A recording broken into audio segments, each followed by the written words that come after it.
Hello and welcome to Indus News live from Islamabad. I'm Jawad Tehami and these are the headlines.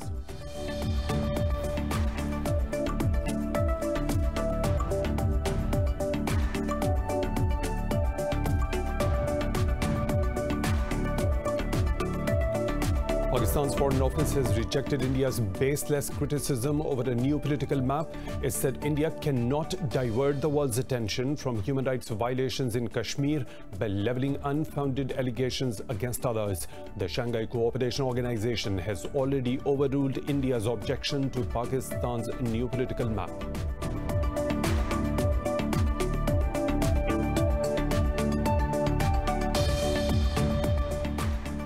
In Afghanistan, fighting between government forces and the Taliban has left dozens dead in the eastern province of Nangarhar amid ongoing peace talks in Doha. The Nangarhar governor told the media that 19 security personnel and 30 Taliban fighters were killed during the clashes. The Taliban have not commented on the fighting so far.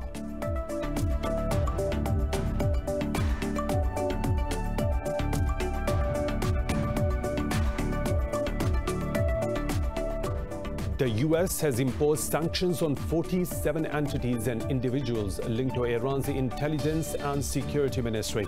In a statement, Treasury Secretary Steven Mnuchin said Tehran uses its intelligence ministry as a tool to target civilians. This comes a day after Washington said it will return to the UN to reimpose sanctions on Iran next week.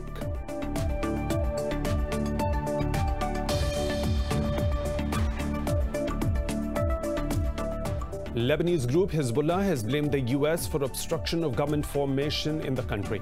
This comes a week after Washington blacklisted two former government ministers it accused of enabling Hezbollah. France has been pressing Lebanese politicians to form a new government to dig the country out of a deep economic crisis.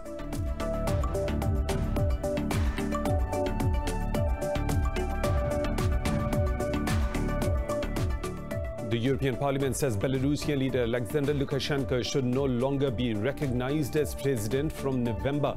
In a show of support for protesters in Belarus, the EU Assembly voted to reject the official results of the presidential election on 9th of August. Unrest in Belarus was triggered last month following the election believed to have been rigged in favor of Lukashenko.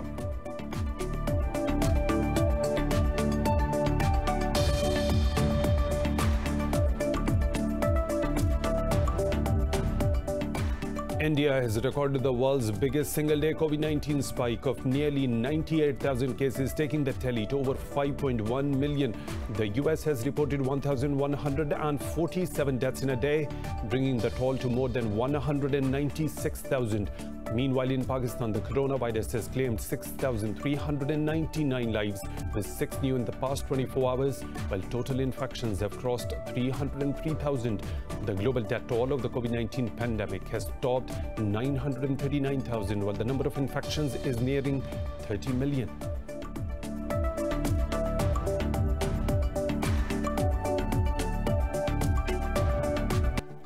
Those were the headlines and detailed stories. Right after a short break, stay tuned.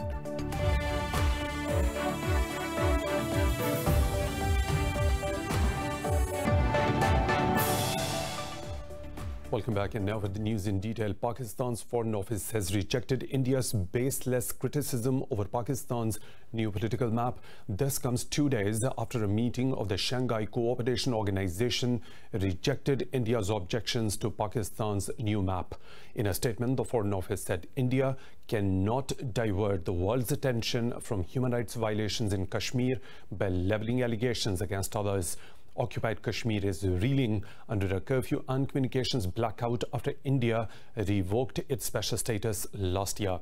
Since then, Indian occupation forces have killed more than 300 Kashmiris, including 6 in the last 24 hours. Pakistan has strongly condemned the extrajudicial killings of Kashmiris at the hands of Indian troops. It has also asked the international community to hold India accountable over its crimes in Kashmir. Pakistan has reaffirmed its stand on Palestine's two-state solution in line with the UN resolutions. In a tweet, Foreign Minister Shah Mahmood Qureshi said Palestinians' right to self-determination is undeniable. Qureshi called for the renewal of a sovereign Palestinian state with Al-Quds al-Sharif as its capital based on internationally agreed parameters. The UN Secretary General has urged Palestine and Israel to start negotiations following normalization deals with Bahrain and the UAE. At a news conference, Antonio Guterres said the UN has been pushing hard to promote direct contact between Israel and Palestine. Guterres said international cooperation is an absolutely essential aspect to solve the problems. He said the Israeli annexation has been suspended and it is the moment the two sides find a political solution in line with the Security Council resolutions. Earlier, Israeli occupation forces detained 13 Palestinians during wide-scale raids and search operations in several areas in the occupied West Bank.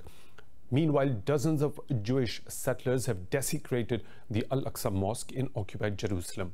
Palestine's Islamic Awqaf Department says at least 126 settlers escorted by Israeli police forced their way into the mosque.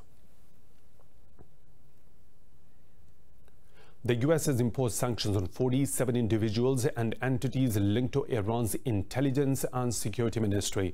In a tweet, Secretary of State Mike Pompeo said the US will continue to protect its homeland and allies from Iranian hackers. Earlier, Treasury Secretary Steven Mnuchin said Tehran uses its intelligence ministry as a tool to target civilians. He said the US remains determined to counter offensive cyber campaigns designed to jeopardize its security. This comes a day after Pompeo said Washington will return to the UN to reimpose sanctions on Tehran next week.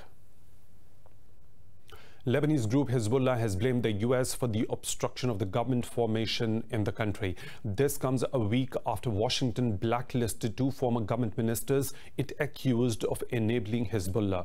In a statement, Hezbollah's parliamentary bloc said it still saw the chance to agree on a cabinet despite those working in shadows against it. France has been pressing Lebanese politicians to form a new government to dig the country out of a deep economic crisis. French officials have said the priority is to put in place a government that could implement reforms quickly. President Emmanuel Macron has spearheaded international efforts to set Lebanon on a new course. In Afghanistan, fighting between government forces and the Taliban have left dozens dead in the eastern province of Nangarhar amid ongoing peace talks in Doha. The Nangarhar governor told the media that 19 security personnel and 30 Taliban fighters were killed during the clashes. The Taliban have not commented on the fighting so far. The latest fighting comes as the Afghan government and the Taliban are engaged in talks in Doha aimed at ending the long-running conflict. The negotiations are a result of a deal between the Taliban and the United States signed in February. The agreement is expected to pave the way for the withdrawal of all the foreign troops from Afghanistan. The US military has handed over 4 new A-29 Super Tucano planes to boost Afghan defense forces in Kabul. In addition to these new aircrafts, the US has already given 18 of the same planes to the Afghan forces since 2016. During a ceremony, Afghan Defense Minister Asadullah Khalid said the forces would be ready to defend the country if the NATO troops leave. US Special Forces Command General John Didrick said that NATO remains committed to assisting Afghanistan with training and funding. He said the Afghan security forces have become professional and better equipped as they fight terrorism.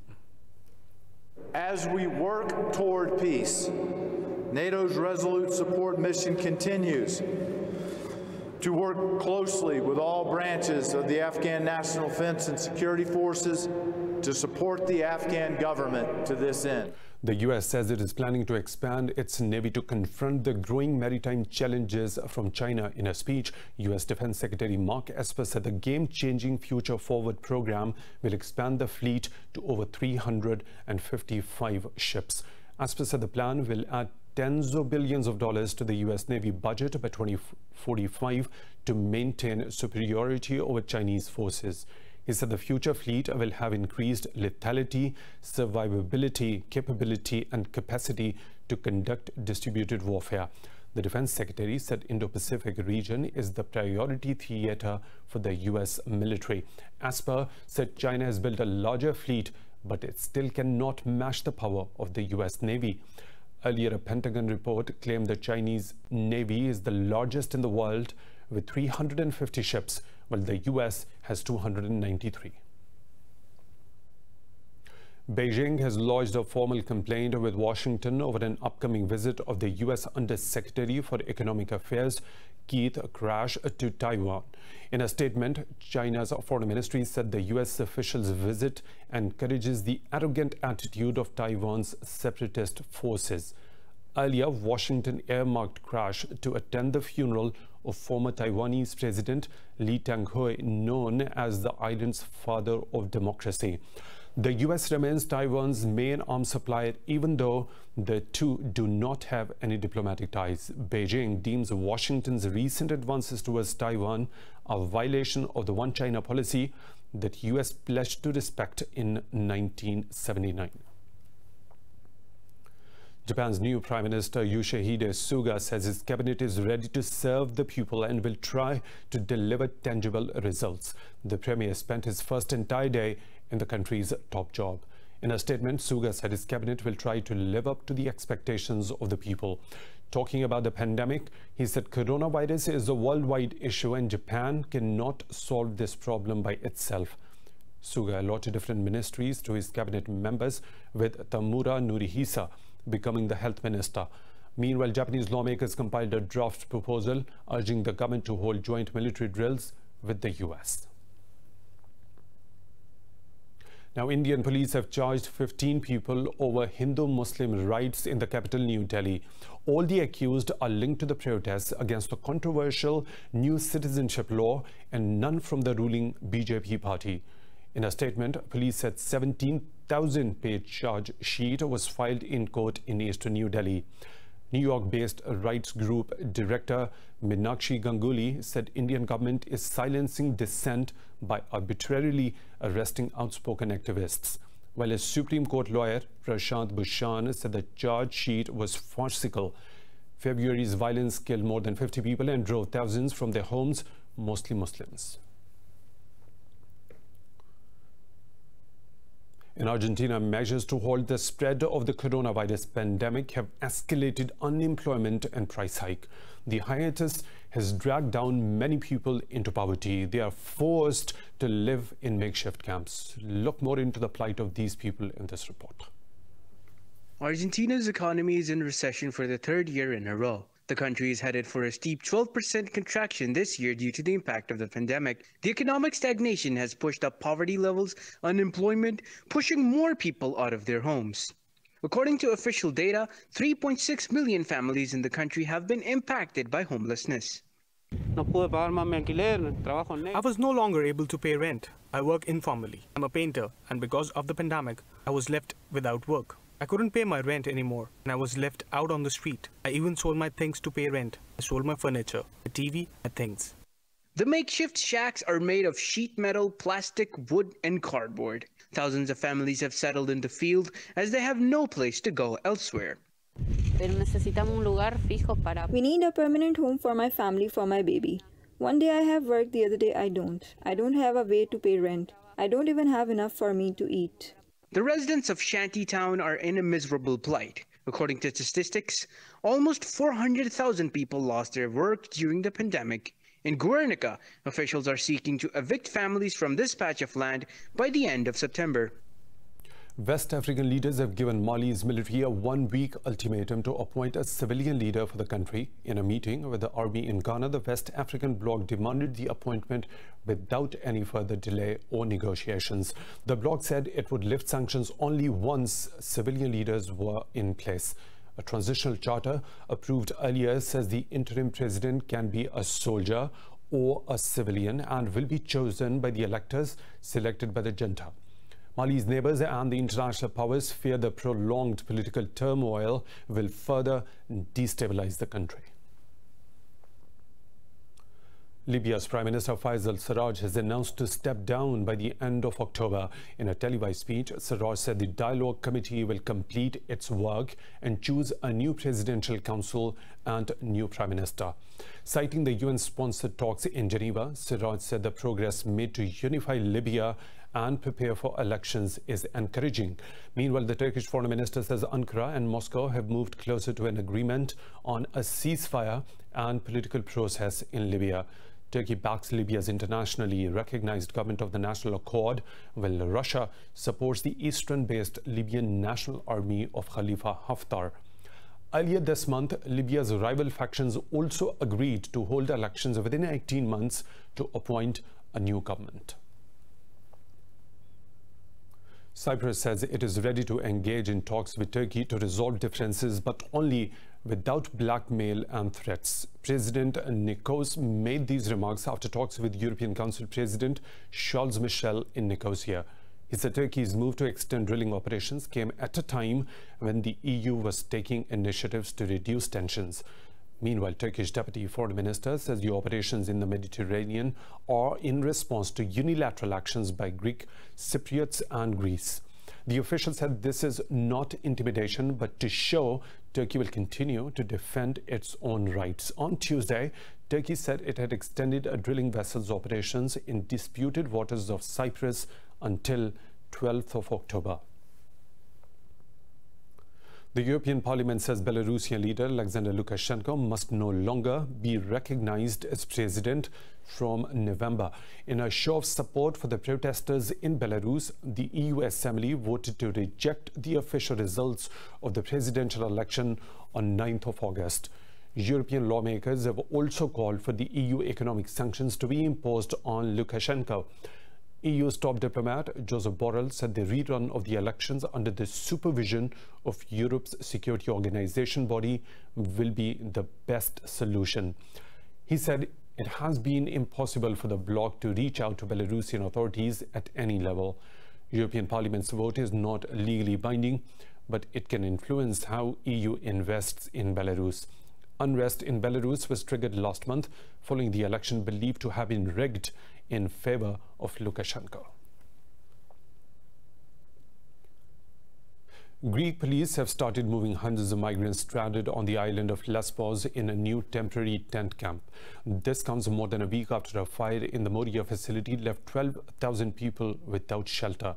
The new temporary camp at Kara Tepe is ready to take in at least 5,000 people, but officials say some migrants are reluctant to move to the new camp as they hope to leave the island. The government says authorities will continue to convince the migrants to enter the new camp. Earlier, Germany said it is ready to take 1,500 migrants. British Prime Minister Boris Johnson has accused the European Union of not negotiating a post-Brexit deal in good faith. Johnson's government has reached a deal to avert a rebellion in his own party over the internal market bill, which the EU has asked the UK to scrap. The bill is aimed at ensuring Britain's four constituent nations can trade freely with each other after fully leaving the European Union. The Prime Minister said the bill was essential to counter absurd threats from Brussels, including a food blockade. Johnson said the EU wants London to put up trade barriers between Britain and its province of Northern Ireland.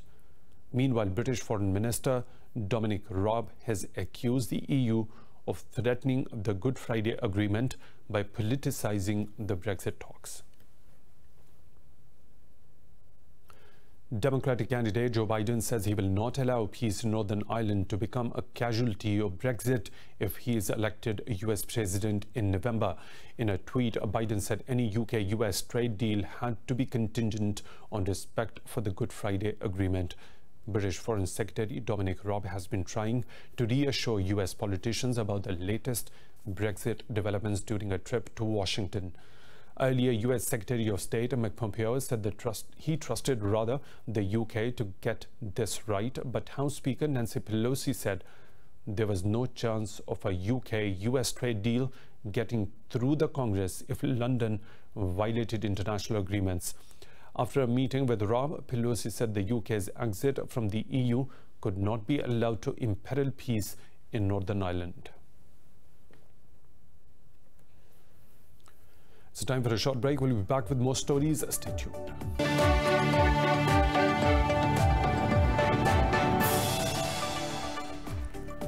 Welcome back. India has recorded the world's biggest single-day COVID-19 spike of nearly 98,000 cases, taking the tally to over 5.1 million.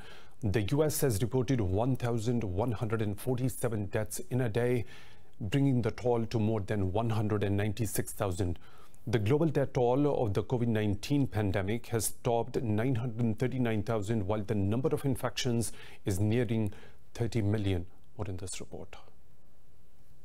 As the world desperately pushes for an early release of a COVID-19 vaccine, the virus continues to rip through populations in India, parts of Latin America and the US, with over 1,000 dying in each country every day. Head of US Centers for Disease Control and Prevention, Robert Redfield, says a safe vaccine was unlikely before mid of next year. But US President Donald Trump contradicted him, saying a vaccine can be announced as soon as October.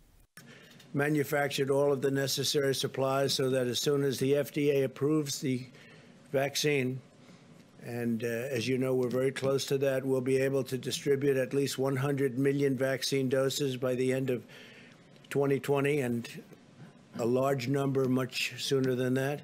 Africa's hotspot, South Africa's new estimate has found that instead of 600,000, about 12 million people in the country are probably infected. Ukraine and Indonesia are also reporting rising number of infections in their countries. World Health Organization says the disease is making an alarming comeback. What is really worrying, I think, for us is that we're not only seeing an increase in the case numbers, but we're seeing an increase in the hospitalizations.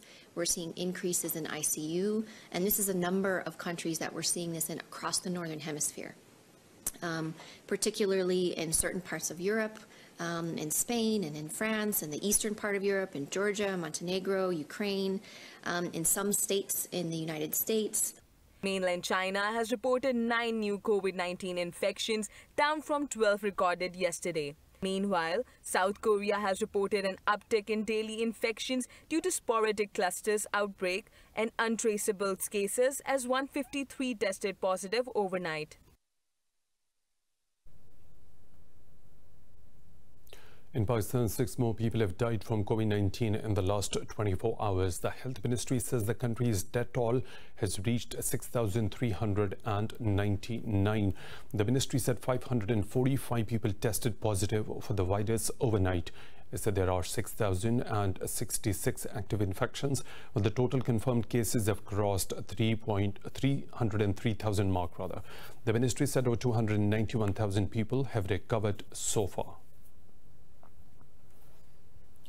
Pakistan takes big tread forward in the climate change era by achieving the UN Sustainable Development Goal a decade ahead of the 2030 deadline. In its annual report, the United Nations Development Programme has lauded Pakistan's achievement. More in this report by our correspondent Sumaira Khan. Despite being listed amongst the vulnerable nations to global warming, Pakistan finally turned its green ambitions into a reality and earned global recognition. The country met the UN goal for protecting the environment and holding off climate change well before the deadline. Climate Change Minister Malik Amin Aslam detailed some pivotal measures taken by Pakistan in this regard. On the forestry side, we had the billion tree project, which was started in 2014 in the KP province. And then we achieved that target in 2018. And then we initiated another program called the 10 billion tree project, which is all over Pakistan, and it is underway right now. On the energy side, we've done a number of things since we came in. Firstly, we introduced Pakistan's first electric vehicle policy. We also announced the fuel shift from Euro 2 to Euro 5. Similarly, on clean energy, we have a target of meeting, by 2025, 60% of our production should be clean energy, which includes big dams and hydro, wind, and solar. The Prime Minister's advisor Malik Amin Aslam said Pakistan has also begun converting the China-Pakistan Economic Corridor into the China-Pakistan Green Economic Corridor to boost climate change controlling measures. We have also started making the CPEC into a green CPEC, and in that context, we shelved 2,600 megawatts of imported coal projects that were signed and included in the CPAC. We've stopped that. And we have shifted to 3,700 megawatts of hydro projects, which have been inaugurated by the Prime Minister.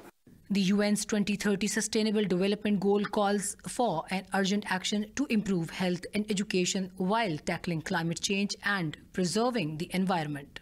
According to the experts, Pakistan has faced around 150 freak weather incidents as a result of climate change in past 20 years. But the efforts to mitigate these hitches have started yielding results in the shortest span of time as of 5 years, which is being lauded globally. Reporting for Indus News, Sumaira Khan, Islamabad. Well, 2 people have been killed while 2 others wounded in a mass shooting incident in the U.S. state of Pennsylvania.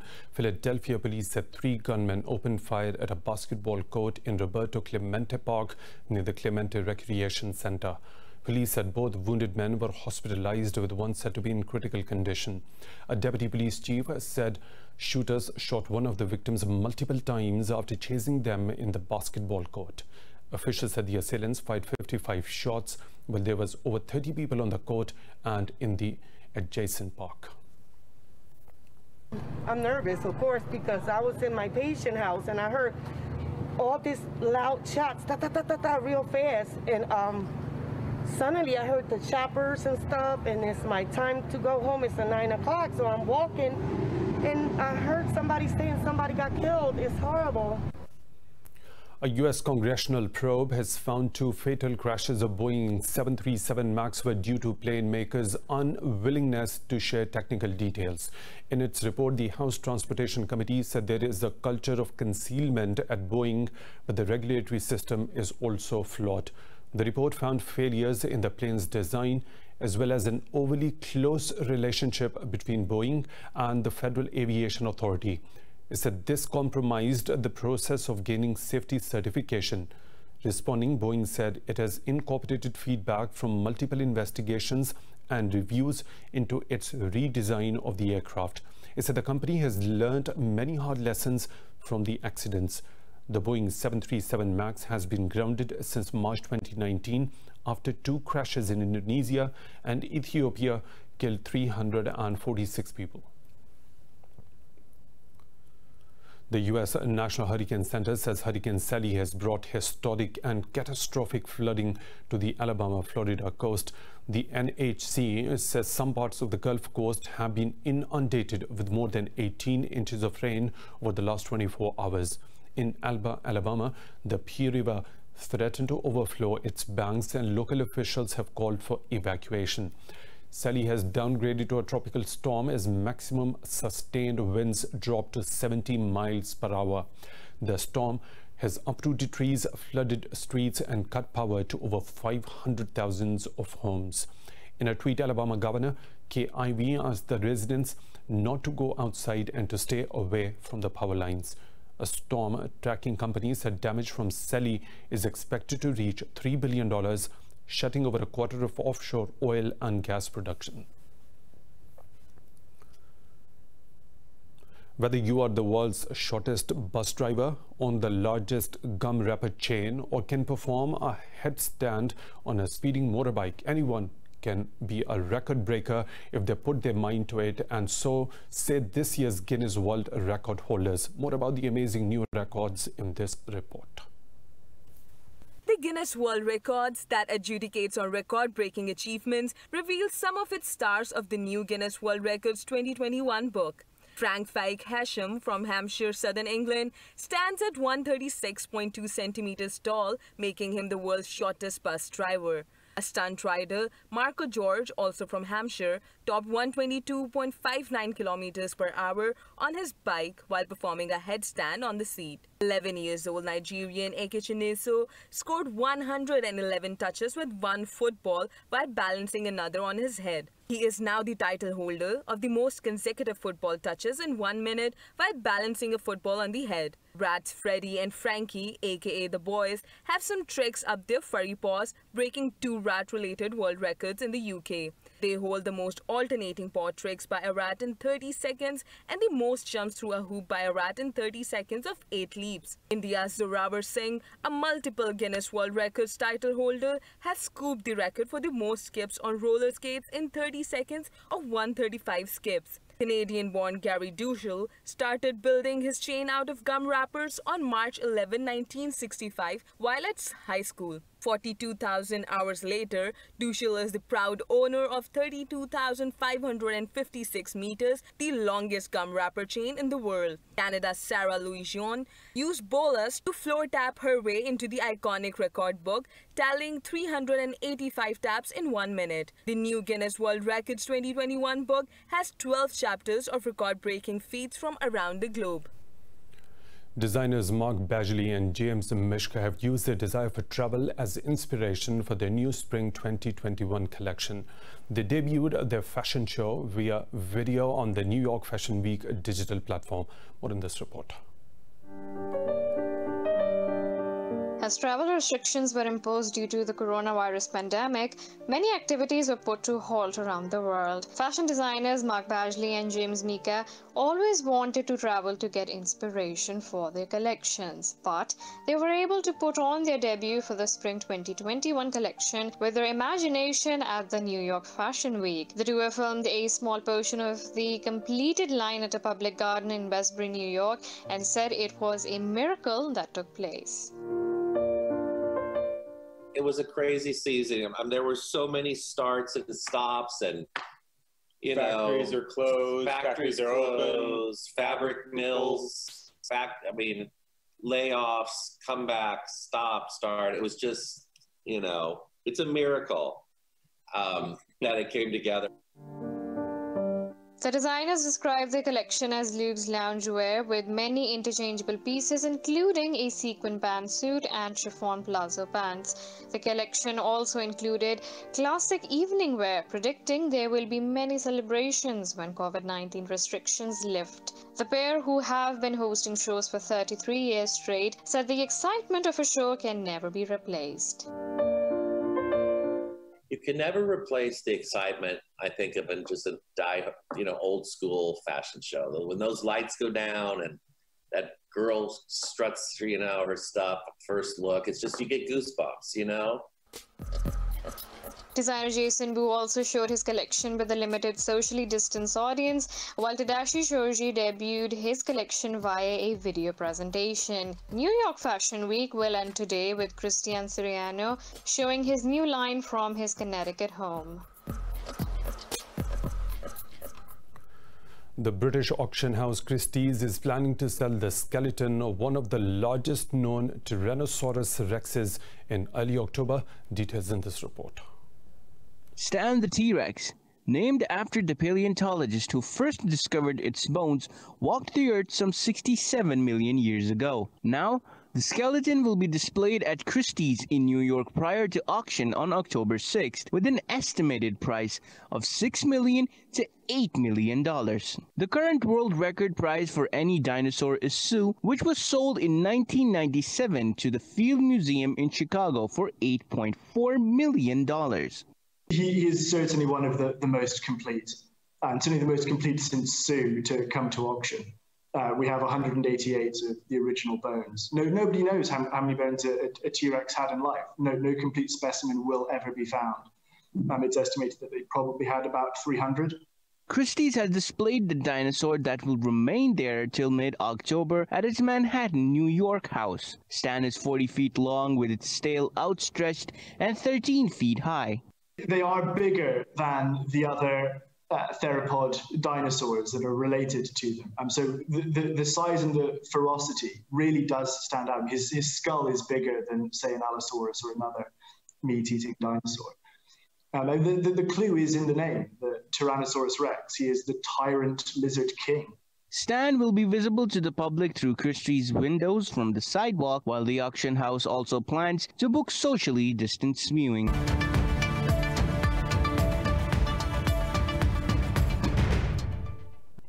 Hundreds of members of Bangladesh Nationalist Party took to the streets of Dhaka to protest against India's ban on export of onions. The members of the country's main opposition party said the behavior shown by New Delhi is not friendly. India banned the export of all varieties of onion to Bangladesh from Monday. New Delhi said the decision was made after Indian crop was damaged and harvesting delayed by excessive rain.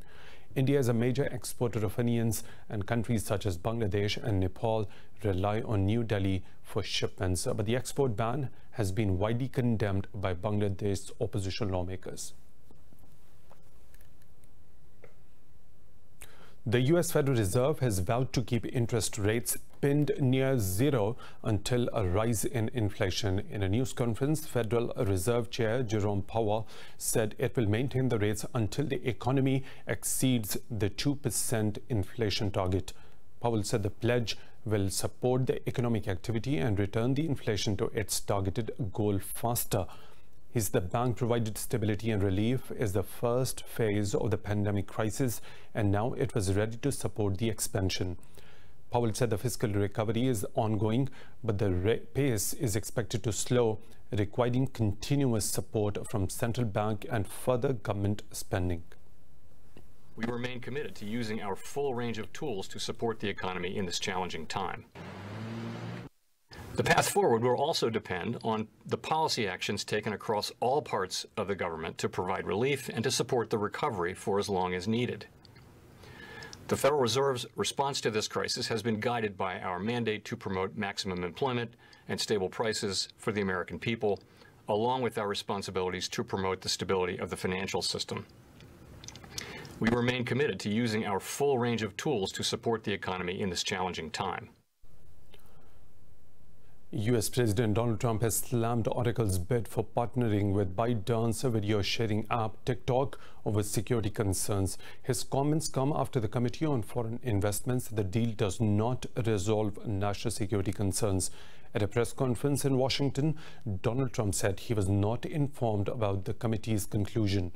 At the White House press briefing, spokesperson Kayleigh McEnany said the administration will decide on the Oracle-TikTok partnership soon.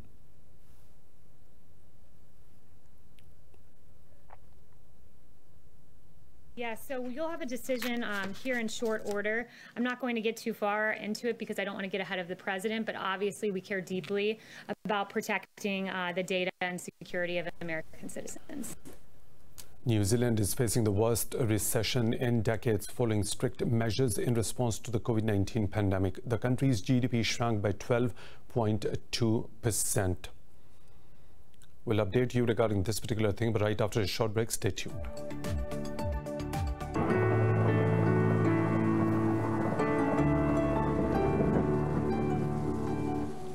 Another weather situation from around the globe.